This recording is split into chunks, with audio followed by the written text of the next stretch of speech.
Hello friends, आप सभी की बहुत सारी कन्फ्यूजन्स हैं स्पेशली डॉक्यूमेंट्स को लेकर। क्या क्या काउंसलिंग में लगेंगे और क्या क्या नियुक्ति पत्र लेते टाइम लगेंगे, या फिर ये क्या कि आपके बीच कई सारे अफवाह फैली हुई है कि कई सारे ग्रुप्स में व्हाट्सएप पे, फेसबुक पे, या फिर कई सारे अभ्यर्थी आपके दोस्त वगैरह कहते हैं ये कागज़ लेगा तो वो नहीं। मतलब कि कई तरह की कन्फ्यूजन आपके मन में क्रिएट हो रखी हैं कि वास्तव में कौन कौन डॉक्यूमेंट हमें देने हैं और कौन कौन से नहीं देने हैं, और क्या क्या हमें तैयार करना है, क्या क्या तैयार नहीं करना है। तो इस सब के मैं आपकी कंप्लीट वीडियो यहाँ पे लेकर आया हूँ। स्पेशली इस वीडियो को देखने के बाद आपको कहीं और वीडियो देखने की जरूरत नहीं पड़ेगी किसी यूट्यूब चैनल पे, किसी और जगह पे, क्योंकि मैंने सारी आपकी समस्याओं का समाधान मात्र इस वीडियो में कर दिया है। उम्मीद करूंगा आप इसे शुरू से लास्ट तक अवश्य देखिएगा ताकि आपकी सारी कन्फ्यूजन दूर हो जाए।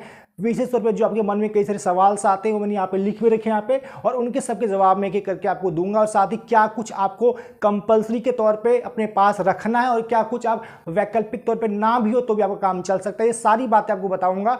बने रहिए हमारे साथ लास्ट तक इस वीडियो के अंदर। दोस्तों, सबसे पहली बात यहाँ पे ये है कि मेरा पूरा टॉपिक आज जो है काउंसलिंग के डॉक्यूमेंट को लेकर। आप यहाँ देखेंगे काउंसलिंग में लगने वाले आवश्यक डॉक्यूमेंट क्या क्या लगते हैं। हमारे में कई सारे क्वेश्चंस आते रहते हैं क्या हमको देना है क्या नहीं देना है, और हम परेशान रहते हैं काउंसलिंग को लेकर। दोस्तों, इससे पहले आपको एक बात कह देना चाहता हूँ कि काउंसलिंग डेट बहुत जल्द आने जा रही है, और आप सब एक काम कीजिए, आपका जितने भी ओरिजिनल डॉक्यूमेंट हैं जो आपने आवेदन में लगा रखा है उन सब की 5-5 फोटोकॉपी जेरोक्स, जो भी आप अपनी भाषा में कहते हैं वो करवा लीजिए, प्लस उनको स्कैन करवा के, यानी कि इनकी सॉफ्ट कॉपी अपने मेल आईडी पे या फिर अपने फ़ोन में जहाँ हो, आपको लैपटॉप पीसी जहाँ जो भी सिस्टम के पास हो उसमें रख लीजिए। हो सकता है कोई डॉक्यूमेंट कुछ समय तक आप ये न्यूज़ निकाय आपसे लेकर रख ले, इस बीच आपको कहीं काम लग जाए, फॉर्म भरना कहीं और दिखाना हो तो आपके पास कोई कुछ रहेगा नहीं। तो ऐसे में आप जो यहाँ डॉक्यूमेंट बताऊंगा उनकी फोटो कॉपी करके रख लें, स्कैनिंग करवा के सॉफ्ट कॉपी अपने पास रख लें ताकि आपको इन फ्यूचर कोई दिक्कत ना हो। चलिए शुरू करते हैं। पहला सवाल सबसे हमारे मन में एक ही आता है, क्या एडमिट कार्ड भी लगेगा? ये क्वेश्चन बहुत कॉमन क्वेश्चन है हम सबके बीच, क्या एडमिट कार्ड भी लगेगा काउंसलिंग में? तो दोस्तों, एडमिट कार्ड का जहां तक सवाल है नहीं लगेगा। एडमिट कार्ड उसी का लेगा जिसने आवेदन में इसको लगा रखा है, वो उसको वहां दिखा सकता है, लेकिन आपका एडमिट कार्ड इतना मैंडेटरी आवश्यक नहीं है कि आपको वहां पर दिखाना ही होगा, इतना अनिवार्य नहीं है। तो पहला क्वेश्चन क्लियर कट हो गया। दूसरा है, क्या आचरण प्रमाण पत्र भी लगेगा?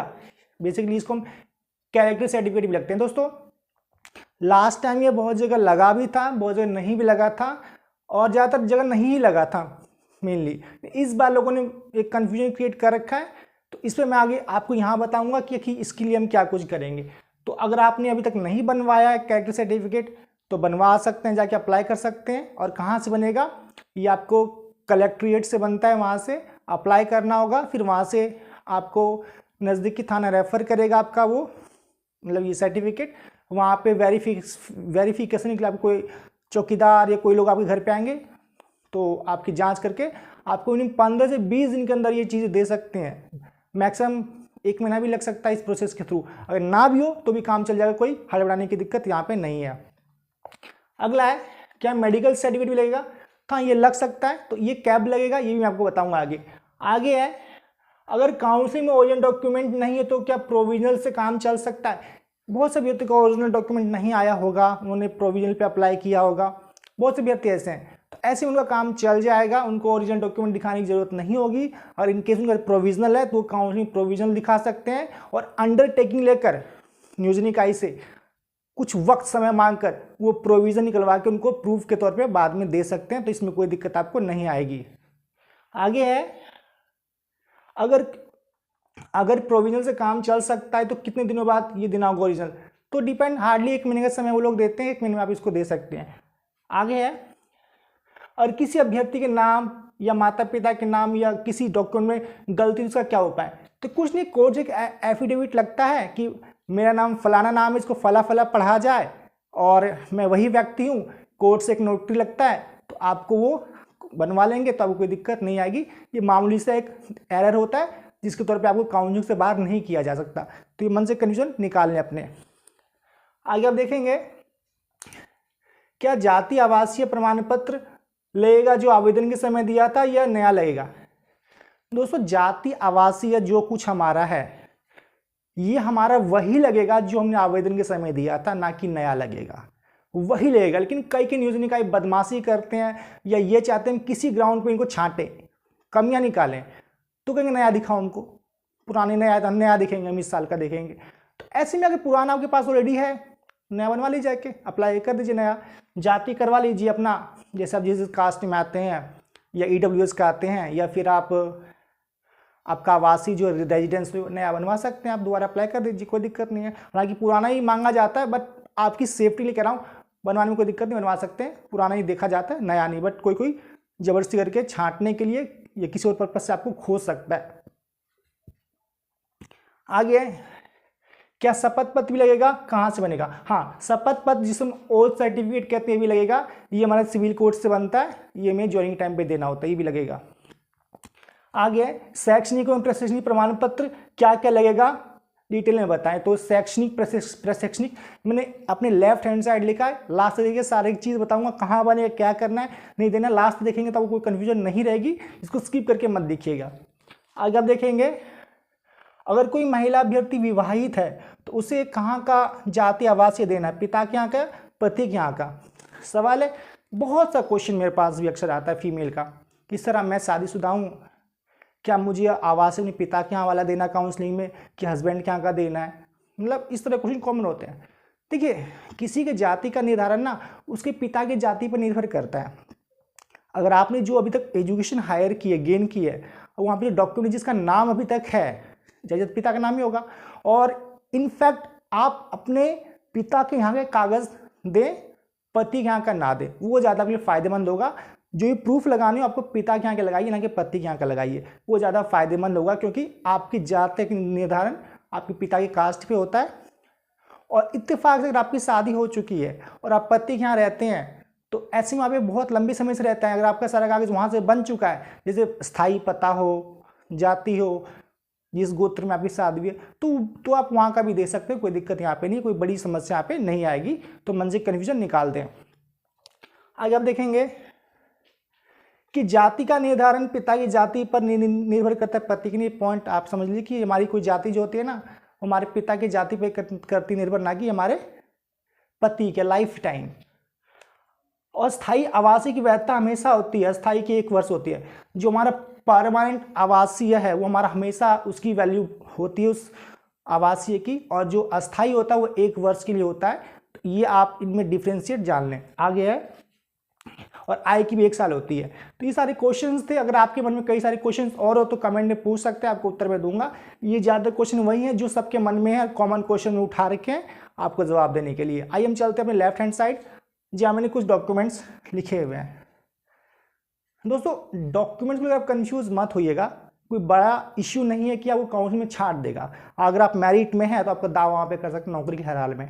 देखिए, यहाँ पे लिखा मैंने अनिवार्य डॉक्यूमेंट इन काउंसलिंग, जो अनिवार्य है और इनमें से एक भी कम पाया गया तो आपको काउंसलिंग से बाहर का रास्ता दिखा दिया जाएगा। अगर इनमें से एक भी कम पाया गया तो ये मैंडेटरी आपके लिए, इस बात का ध्यान रखें। पहला क्या है, मैट्रिक का आपको चाहिए अंक पत्र और मूल प्रमाण पत्र।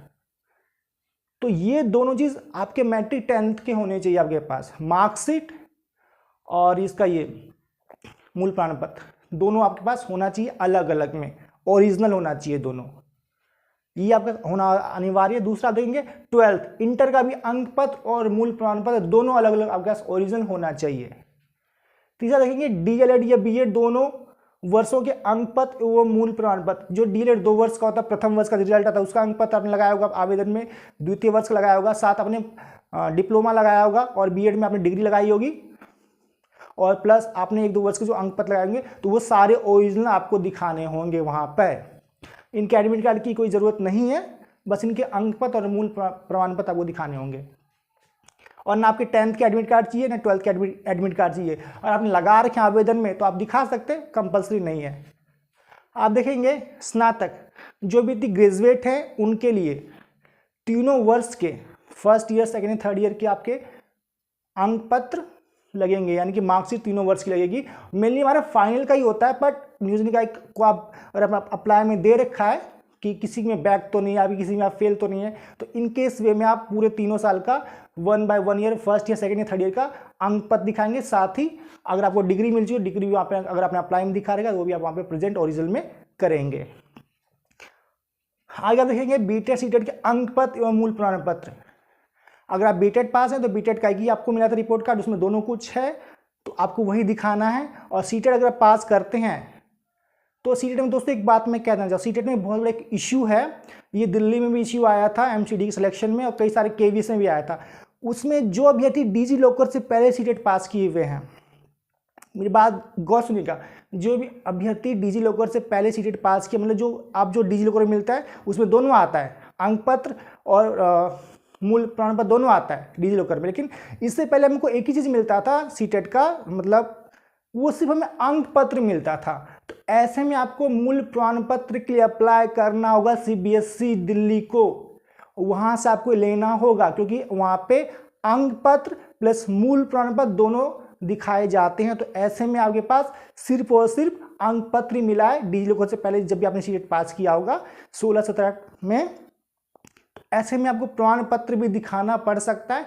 तो आप सीबीएसई से अप्लाई करेंगे तो वहाँ से आपको उसका प्रमाण पत्र सीटेड का मिल जाएगा, ये आप नेट पे सर्च कर सकते हैं। तो ऐसे में और इनके एडमिट कार्ड यहाँ पे मैंडेटरी हो सकते हैं फर्जीवाड़ा को रोकने के लिए। भैया आपने वाकई आप सीटेड बीटेड में अपीयर हुए थे या किसी और के नाम पे दिखा रहे हैं आप, तो ऐसे में आपको इसका एडमिट कार्ड दिखाना पड़ सकता है। तो इसका एडमिट कार्ड आप खोज लें, विशेष तौर पे सीटेड या बीटेड का ये आपको दिखाना पड़ सकता है। इस एक तरह को आप अनिवार्य लेकर ही चलें। अगला है जातीय आवासीय जो आवेदन में दिया था प्राप्ति रसीद, जब वो रसीद मिला था आवेदन करते समय कि इस नियोजन में आपका इतने नंबर पे आपने अप्लाई किया, वो तो मैंडेटरी आपका है ही क्योंकि उसी बेस से आपका सिलेक्शन होगा। और जो आपने डॉक्यूमेंट दिए थे जातीय आवासीय वही देखा जाएगा। आप नया बना सकते हैं, कोई बदमाशी करें उनको दिखाने के लिए कि भैया मेरे पास नया भी है पुराना भी, जो सा देखना तुम देख लो, तो ये आप कर सकते हैं। तो ये हमारा था अनिवार्य डॉक्यूमेंट के अंदर जो हमें काउंसलिंग में देना है। ध्यान रहे, जो हमें काउंसलिंग प्रेजेंट करना है और ये तो हर हाल में प्रेजेंट करना है काउंसलिंग के अंदर। और मेन पॉइंट ये लिखा है मैंने, you need to show all document submitted in form. आपको वो सभी आवेदन के ओरिजिनल डॉक्यूमेंट दिखाने ही होंगे नियोजन इकाई को जो आपने आवेदन के फॉर्म भरते समय नियोजन इकाई को जमा किए थे, उनका ओरिजिनल दिखाना होगा आपको। और एक भी कम पाए तो वो बाग रास्ता दिखा दिया जाएगा, इसमें कोई आप पे कोताही नहीं बरती जाएगी, कोई आप पे दया नहीं दिखाई जाएगी क्योंकि उनको हर कागज ये जो आपने आवेदन लगा रखे हैं। आगे है डॉक्यूमेंट इन ज्वाइनिंग, जो हमें नियुक्ति में चाहिए, जो हमें नियोजन पत्र लेते समय चाहिए। अगर ये चीज़ हमें यहाँ पे नहीं होती तो हमारे कंप्रोमाइज़ हो सकता है, लेकिन अगर ये इस टाइम भी हो तो कोई दिक्कत नहीं। हालांकि इतना ये हमें नियोजन के टाइम पे लगा, जब हमें मिलेगा नियुक्ति पत्र मिलेगा तो हम ये चीज़ें दे सकते हैं। यहाँ पे लिखा नियोजन, तो सबसे पहले हमारा चरित्र प्रमाण पत्र हमारा ज्वाइनिंग के टाइम पे लगता है कि इस बंदे के ऊपर कोई FIR तो नहीं है, कोई केस तो नहीं है, किसी गलत गतिविधि में संलिप्त तो नहीं है, इस टाइप का बनता है जो कि आपका कलेक्ट्रेट से बनेगा। 25 से 30 दिन में बनता है, बेसिकली एक प्रोसेस होता है। आप अप्लाई कर सकते हैं, नहीं भी करेंगे तो कोई दिक्कत नहीं है। इसको हवा लेके मत चले। अब इसको आपने इसको हवा बहुत बना रखा है, ऐसा कुछ नहीं है। और आपको बहुत तत्काल है ज़रूरत तो सरपंच ये बना देता है गाँव का, या फिर आप अपने थाना से संपर्क कर सकते हैं। इस चीज़ के लिए कोई मेन चीज़ नहीं है, ऑप्शनल यहाँ पे, मतलब आपका वैकल्पिक है, ये कंपल्सरी नहीं है। आगे आप देखेंगे स्वास्थ्य प्रमाण पत्र, ये कंपल्सरी है, यानी कि आपको स्वास्थ्य प्रमाण पत्र जो मेडिकल सर्टिफिकेट होता है वो आपको देना होगा। ये आपका जो सदर अस्पताल होता है वहाँ से इश्यू होता है। तो ये बेसिकली 1-2 दिन में बन जाता है, ये बड़ा टाइम नहीं लगता है इसको बनाने में। तो आप ये स्वास्थ्य प्रमाण पत्र दे सकते हैं, 1-2 दिन में बन जाता है। तो इसको आप 10 दिन बाद बनाए तो बन जाएगा, ये कोई बड़ा इश्यू नहीं है, जब मर्जी तब बना सकते हैं। ये देना होता है कि भैया मैं ठीक हूँ, मैं स्वस्थ हूँ, मुझे कोई बीमारी नहीं है, इस तरीके से आप दे सकते हैं।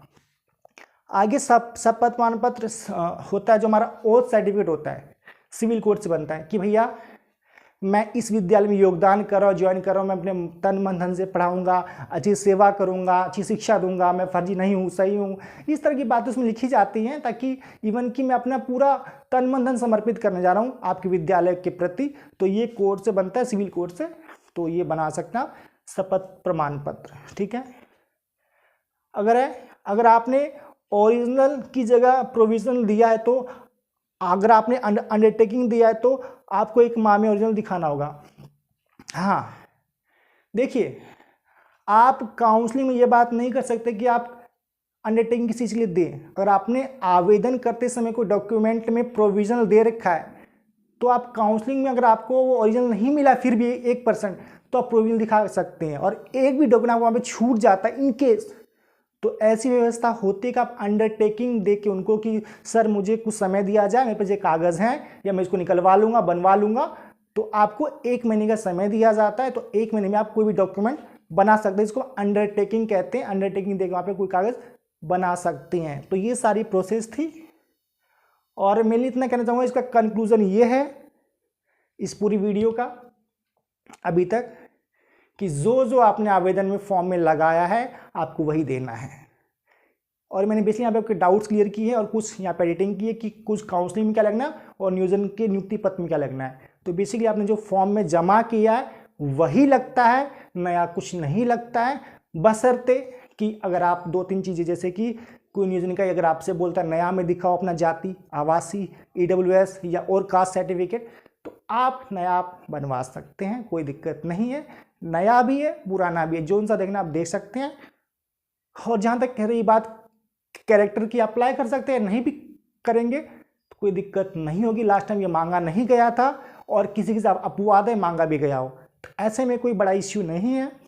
बाकी जो इश्यू यही है कि आपके पास जो आवेदन में दिए थे उनका आपके पास ओरिजिनल होना चाहिए। और जिन अभ्यर्थी ने आवेदन में प्रोविजनल दिया था और उनका अगर उनको मिल गया ओरिजिनल तो अच्छी बात है, वो दोनों जाके दिखाएं कि सर मेरे पास आपको मैंने प्रोविजनल दिया था आवेदन के समय कि ना मुझे अब ये मिल गया, इसका ओरिजिनल वर्जन भी, ओरिजिनल कागज मिल चुका है, तो आप दोनों दिखा सकते हैं। और फिर भी इसमें अगर कुछ नया लगेगा तो मैं उसको आपको एक अपडेट वीडियो में और दे दूंगा। हालांकि मेरे इस वीडियो के अलावा आपको कोई कागज देने की जरूरत नहीं पड़ेगी, मैं इस पर कंफर्म हूँ, लेकिन फिर भी 1% लगता है ऐसा कुछ इसमें कुछ ऐड हो सकता है, तो उसकी अपडेट मैं आपको दे दूंगा।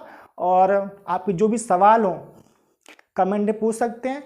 और वीडियो अच्छी लगी तो लाइक कीजिए और सभी दोस्तों को इस वीडियो को शेयर कर दीजिए ताकि कन्फ्यूज़न ना हो, रंग बिरंगे वीडियो ऑडियो मैसेज देख के परेशान होते हैं, ताकि उनको सही सही इन्फॉर्मेशन मिले। क्योंकि मैंने जो इन्फॉर्मेशन आपको दी है मैंने इस पर 3-4 दिन काम किया है, तब जाके आपको यहाँ पे मैं ये इन्फॉर्मेशन दे पा रहा हूँ। अदरवाइज़ मुझे भी इतना नहीं पता था, मैंने काफ़ी तहकीकात की, पता लगाया, तो मुझे इतनी जानकारी मिली जो आपको मैं बताया यहाँ पे। तो इसको शेयर कीजिए, लाइक कीजिए और नहीं तो चैनल को सब्सक्राइब कीजिए। Thank you.